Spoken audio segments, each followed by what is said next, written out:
Have you ever stopped to notice that you're always running, but never actually getting anywhere? That your mornings begin before you're truly awake, with notifications screaming for your attention, emails demanding immediate responses, and a growing sensation that no matter how fast you move, there will always be something more urgent waiting? If you feel like your life has become a constant race against a clock that never stops accelerating, know that you are not alone in this experience. Something deeply disturbing is happening to our species at this exact moment in history, something our ancestors never experienced, and that may be leading us toward an existential abyss we cannot yet fully comprehend. We are living through the first era in human history where the speed of change exceeds our biological capacity for adaptation, and the consequences of this acceleration are more profound than any previous technological revolution. But here's the fascinating paradox I want to explore with you today. While the world accelerates exponentially, the brightest and wisest minds of our age are doing exactly the opposite. They are stopping, they are slowing down, and there's a deep scientific and philosophical reason for this that could completely change your perspective on what it means to live well in the 21st century. To truly understand what's happening, we need to go back in time and observe how speed has always been the marker of great human transformations. For tens of thousands of years, our ancestors lived at a pace that would seem almost meditative to us today. The agricultural revolution, which began about 10,000 years ago, happened so gradually that hundreds of generations were born and died without realizing they were participating in the greatest transformation in human history up to that point. A Neolithic village changed more in 1,000 years than a band of hunter-gatherers changed in 10,000. Even so, a peasant who lived 1,000 years could perfectly recognize the world of his descendants. The tools were similar, the rituals remained, the social structure was fundamentally the same. Change existed, but it moved in geological time, not human time. Then came the Industrial Revolution, and for the first time in history, a single human life began to witness radical transformations. A man who was born when horses were the primary driving force could die seeing automobiles in the streets. This was revolutionary not only technologically, but psychologically. For the first time, one generation could look at the next generation and honestly say they didn't recognize the world that was emerging.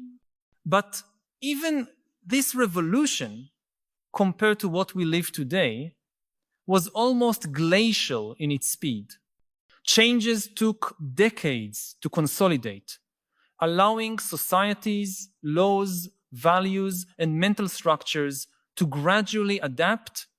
There was time for reflection, for cultural digestion, for collective wisdom to process what was happening.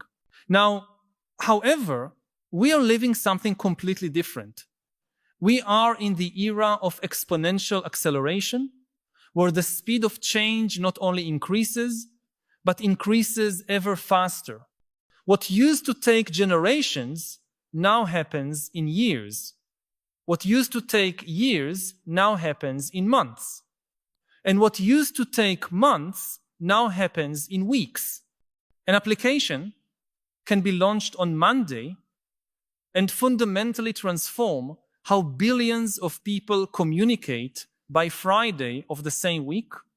A scientific discovery can be published in the morning and revolutionize our understanding of reality before sunset. This is not just a quantitative change in speed, it's a qualitative change in the very nature of human experience. We are being forced to live in a state of perpetual adaptation, where our minds and bodies never have time to truly settle into any reality before it's replaced by another. And here's the crucial point. Our brain, which evolved over millions of years to handle gradual and predictable changes, simply wasn't designed for this speed of transformation. Our neural networks, our hormonal systems, our emotional architecture, all of this is being overloaded by demands that exceed our biological processing capacity. What happens when you force a machine to operate far beyond its designed capacity? It breaks down, and what we see today on a global scale are clear signs that our species is beginning to show symptoms of systemic overload. Rates of anxiety, depression, and burnout are reaching epidemic levels precisely in the most technologically advanced societies. Paradoxically, the more connected we become, the lonelier we feel. The more information we have access to, the more confused we become, the faster we can do things, the less time we seem to have. This is not a coincidence. It's the direct result of trying to run 200,000-year-old biological hardware on cultural software that updates every microsecond. Acceleration is not just a technological phenomenon, it's a neurological phenomenon, and it's literally reconfiguring how our mind processes reality. When you're constantly in quick response mode, your capacity for deep reflection atrophies. When you're always reacting to the next stimulus, your capacity for contemplation disappears. When you're perpetually connected to the information flow, your capacity for connection with yourself deteriorates. It's exactly here that we find the revolutionary insight that's transforming how the most perceptive people of our age approach life. They've realized that speed has become a drug, not metaphorically, but literally.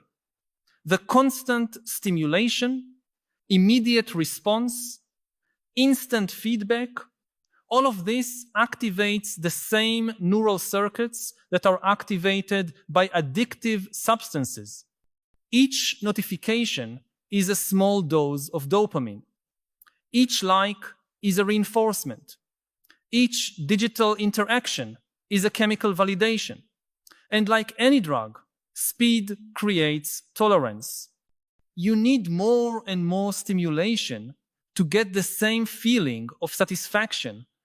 What was once fast enough now seems slow.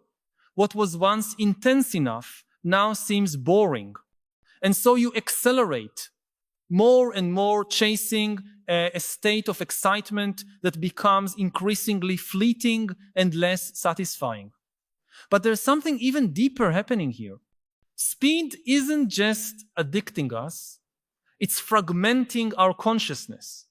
When you're constantly jumping from one task to another, from one notification to another, from one thought to another, your mind loses the ability to form coherent narratives.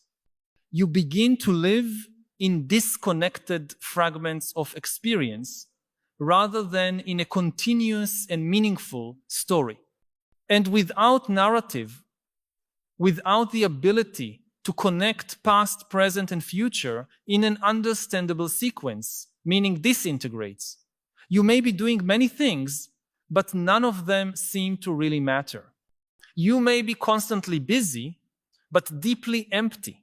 I need to stop for a moment and ask you directly, when was the last time you managed to sit in silence without any distraction for more than 10 consecutive minutes? When was the last time you finished a day and could clearly remember what had happened in the first 2 hours of that morning? If you're having difficulty answering these questions, you're experiencing exactly what I'm describing. The fragmentation of consciousness isn't a side effect of modern life, it's its main product. I know it can be uncomfortable to acknowledge this. Many of us have built our identity around our capacity for multitasking, our response speed, our constant connectivity. But if this symptom of fragmented life resonates with your experience, if you feel like you're losing pieces of yourself in the speed of daily life, share your reflection in the comments. It can be as simple as writing, "I recognize this fragmentation when." Your honesty can help other people name what they're feeling, and sometimes naming the problem is the first step to finding the solution. And this is where the story takes a fascinating turn. Because while most people are being dragged by this current of constant acceleration, a small but growing minority of notable individuals is doing something radically different. They are stopping, not temporarily, not as a pause to later return to the race, but as a fundamentally new life philosophy. We're talking about CEOs of technology companies who spend 2 hours a day meditating, renowned scientists who deliberately work on projects that will take decades to complete, writers who write by hand in paper notebooks away from any screen, billionaire investors who make their most important decisions only after long periods of silent contemplation. These aren't nostalgic hippies or reactionary Luddites.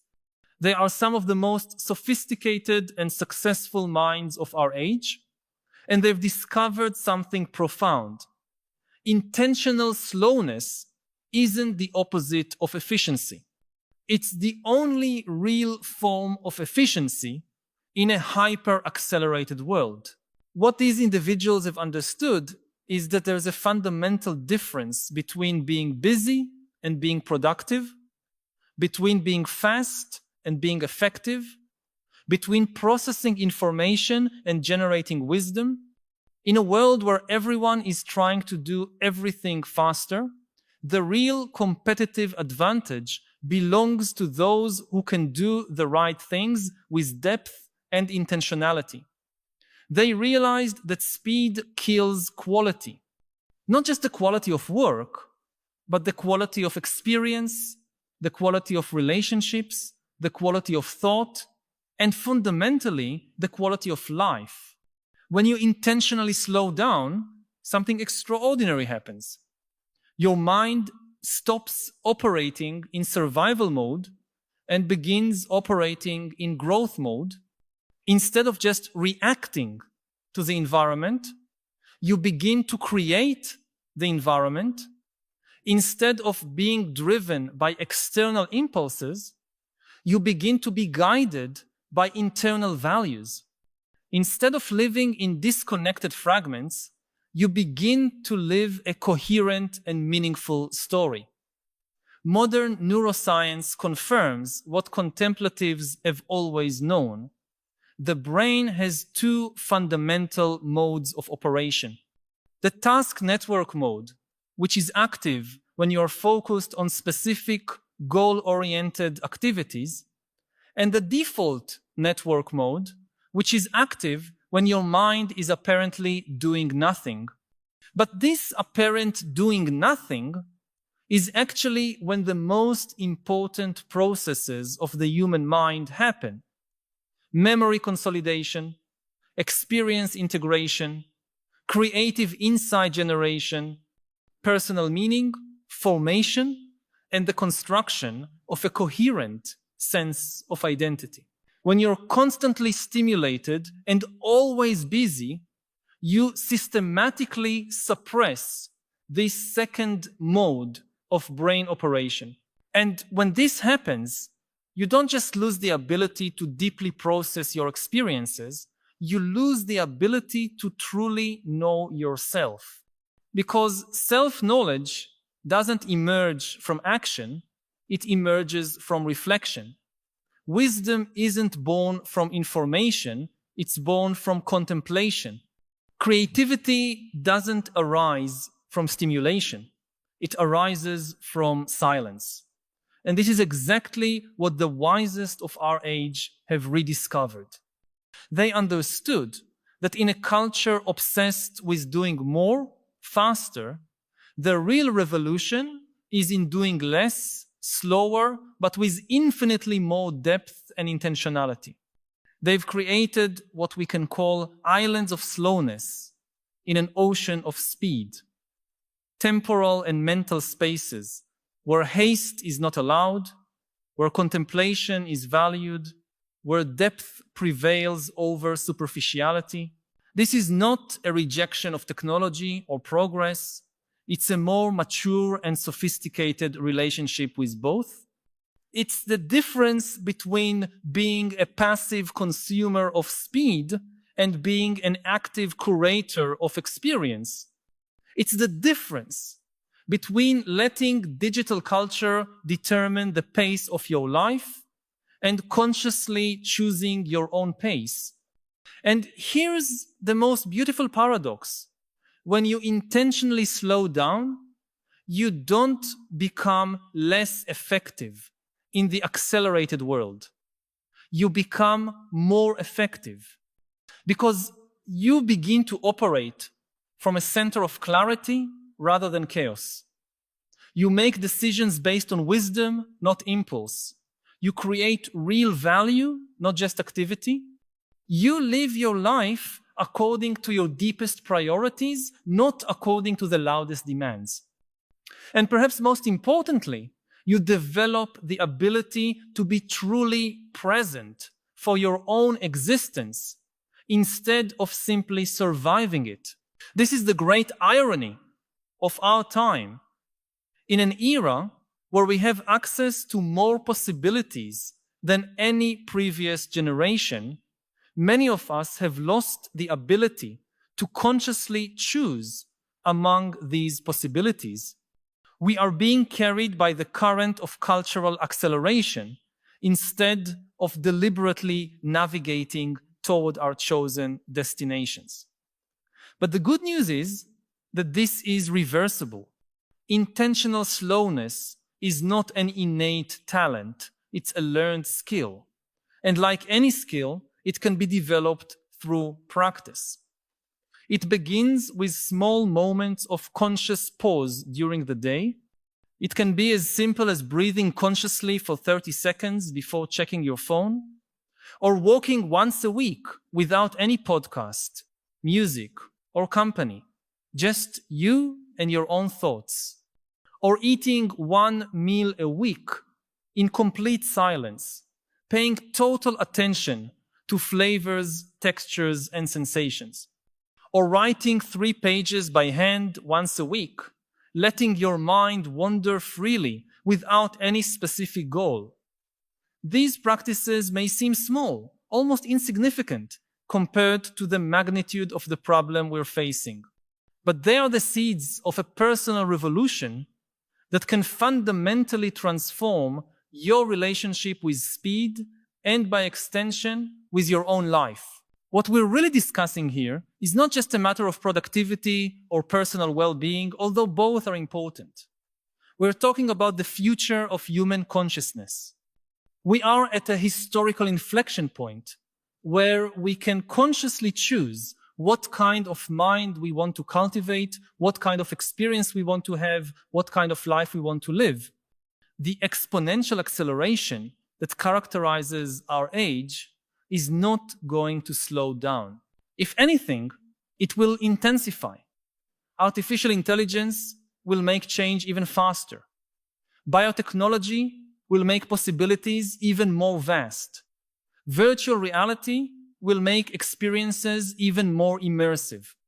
In other words, the external pressure to accelerate will only increase.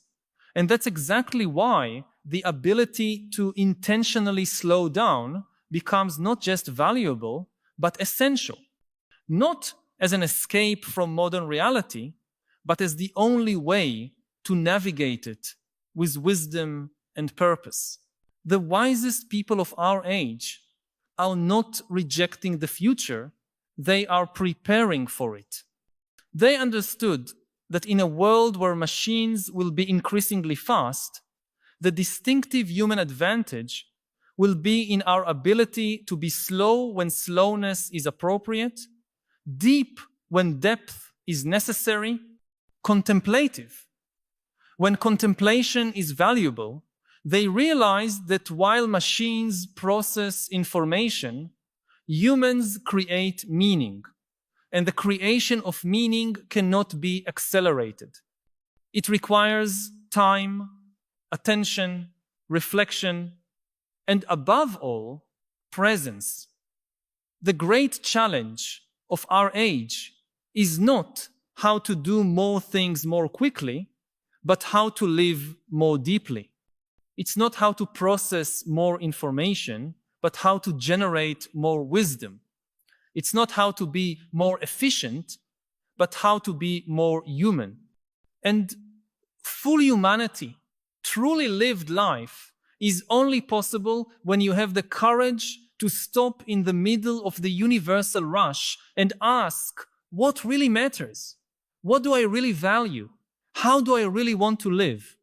And then, based on those answers, make the conscious choices necessary to align your external life with your internal wisdom. This is not a journey you take once and then it's complete. It's a continuous process of recalibration, of constantly remembering your deepest priorities in a world that constantly tries to distract you from them. It's an act of silent rebellion against a culture that values speed over wisdom, stimulation over satisfaction, digital connection over real human connection. But it's a rebellion that doesn't require you to completely reject the modern world, just that you relate to it more consciously, more intentionally, more wisely. And when you do this, something remarkable happens. You don't just improve your own life, you become a living example of an alternative way of existing. You demonstrate that it's possible to thrive without being a slave to speed, that it's possible to be productive without being compulsive, that it's possible to be connected without being addicted. And in this hyper-accelerated world, starved of models of how to live differently, your example may be exactly what other people need to see to find the courage to make their own conscious choices. If these reflections have touched something you've been feeling, but perhaps haven't found words to express, know that you're not alone. By subscribing to the channel, you'll connect with a growing community of people who share your concerns and your desire for a deeper understanding of the philosophical challenges of our time. Each week, we meet here to explore together the great questions that define our era and to seek not just understanding, but also wiser ways to live amid the transformations we're witnessing. This is not just a channel, but a space for dialogue and collective growth. Join us on this continuous journey. Subscribe so we can continue this essential conversation about how to live with more wisdom and purpose in a world that often leaves us disoriented and divided. Because in the end, the question is not whether we can stop the world from accelerating. We cannot. The question is whether we can learn to move through it with grace, purpose, and wisdom. And that is a choice that is completely in your hands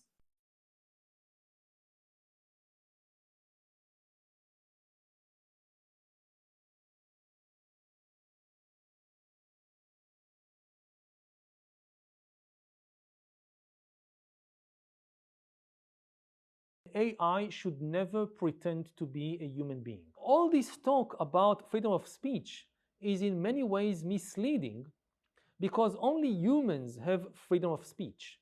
But on platforms like X, like TikTok, like many others, the ones who actually control the platforms are AIs. I don't think that companies should censor what humans say on social media. Should be very careful about that.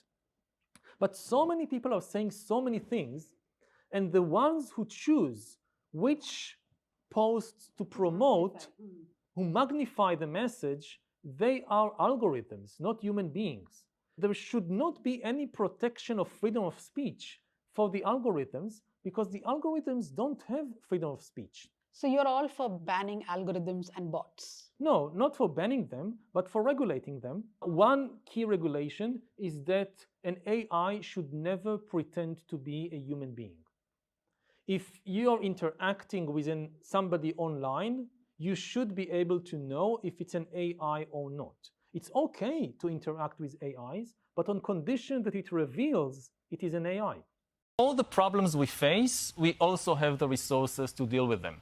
Whether it's climate change, whether it's the rise of AI, we have the resources. What we usually lack is the motivation and the ability to cooperate with one another. But, I mean, some people think that to solve the big problems, you always need to use violence. Like, you can't make an omelette without breaking eggs. But when you look at history, it's absolutely not true. You think, for instance, about the feminist revolution. After thousands of years of a huge injustice, feminism made a huge change in the social structure of humanity without starting any wars, without assassinating anybody, no guillotines in City Square. So that's one of the hopeful examples of how people can, just by changing the story, also change the world. I mean, the idea that stories...